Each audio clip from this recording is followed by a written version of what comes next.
Let me give it to you straight. While you're wondering who to vote for within the next Australian election, or you're wondering who's going to win the next AFL or NRL game, both of which are not actually going to help you in any way because it doesn't really matter who wins or not, what is actually going to help you is to understand what economic singularity is. Because as we speak at the moment, this is reshaping and actually making the future for the next upcoming generation. And if we understand this, including myself as a young person, and explain it to you guys, this is going to help us a lot and reinforce our future in ways that we can't even imagine. And the world from what it is now in the next 5 to 10 years is going to look extremely and completely different. So let me just tell you what exactly economic singularity means. It is the tipping point within the human economic innovation or evolution where all the normal current economic trends, they don't make any more sense. They look obsolete.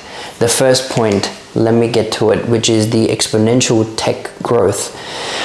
This economic singularity is happening single-handedly because of the new tech innovations that are coming out. When you remember the first time in 2022, the new AI innovation, the first time it came out, it blew everyone's mind. But now we're in 2025 and we're seeing even crazier and more advanced technologies within the AI coming.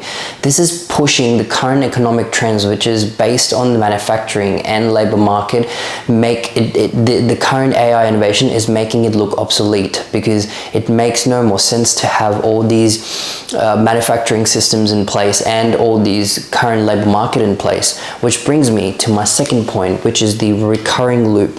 Now, because of this, a lot more companies are adopting to the AI systems, which is making the current market, like I said, look obsolete.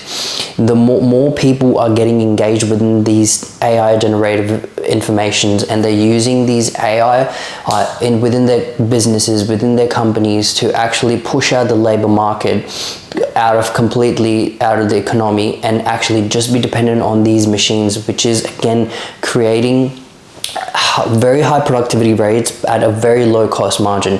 So what happens is these companies again just invest their money into the AI, and these AI companies come out with more important and crazy innovations, and that again it makes it a recurring loop where the companies, the lower bottom companies, keep investing within these AI companies to bring out more innovation and heftier projects and advancements, and they use those advancements to push out the labor market and push out the manufacturing to actually create an extremely new society, which is going to be completely dependent on humanoids or AIs. The third point is the disruption within the traditional market or traditional norms. Like I mentioned, the traditional market, the market that we're looking at is based on manufacturing and on labor markets. So if you think about it, within our society, we have labor everywhere, whether you go to Coles, Woolworths, or any other place, even labor within the construction industry. Now, this may take time to change, but it is definitely going to change within the next sort of 5 to 10 years. We'll see humanoids coming in place and performing all these works, which is going to cause a massive disruption across all the industries, and is going to again reshape and make it a more economic singularity and push it towards the tech giants that are making these things. The next one is shift in value creation. Like I said, the value that used to be held by the labor or the manufacturing force is now being transferred to the AI or to the new technology sectors. So now they create and they hold the key to the market. They hold the value to the next economy, where that's going to travel, because they're the ones who are coming out with all these innovations. So the current economic trends, they actually look completely obsolete and don't make any more sense. So what's next, really, after you understand what economic singularity is, which is, by the way, targeted to be seen by the 2030, around this time. This is what the economic experts are predicting. By 2030, we will see a complete economic singularity.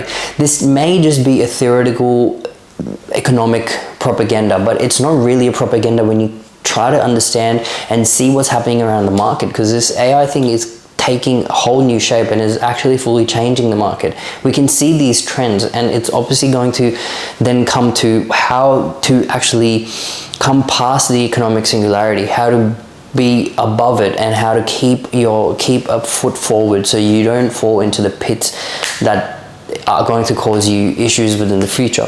So what you can do is, and what I believe the next 5 sectors are going to be, where you can reinforce your future, are going to be, firstly, passive investing.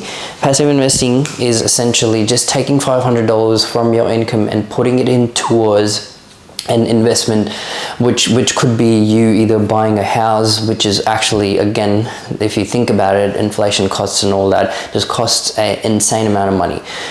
So a lot of people can't afford it. But what you can do is actually invest into S&P 500, ASX, NASDAQ, etc., etc. These different kind of index funds. I'll make a different video where you can actually understand better what these passive investment means. The second step would be upskilling, which means you can either be the next tech giant or work for them, or create the next AI, which a lot of the people who don't know how to code can't do.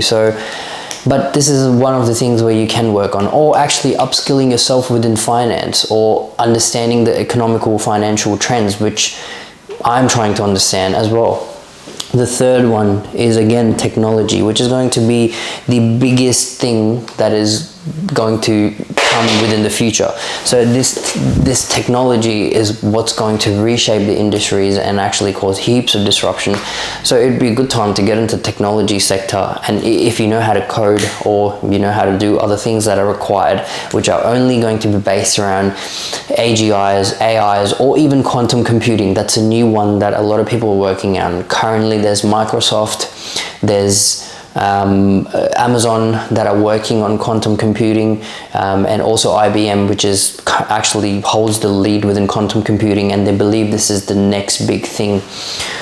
The fourth one will be infrastructure. Now, infrastructure has been there for years and years, and it's not going to go anywhere. Everyone's going to need houses, everyone's going to need some sort of place to live, or need roads, flyovers, etc., to actually travel from one place to another. So it's one sector, if you do want to get into, it actually holds a lot of value and will keep holding value.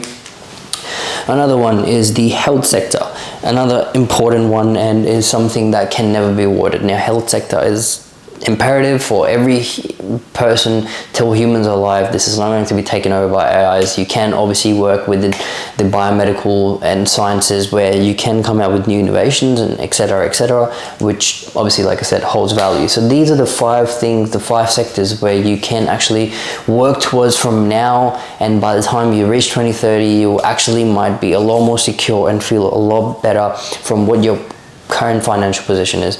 Don't be beaten up by it. Just keep going and keep trying to explore new trends and find new information. And as I do that, I will try to share more with you guys. Thanks for watching.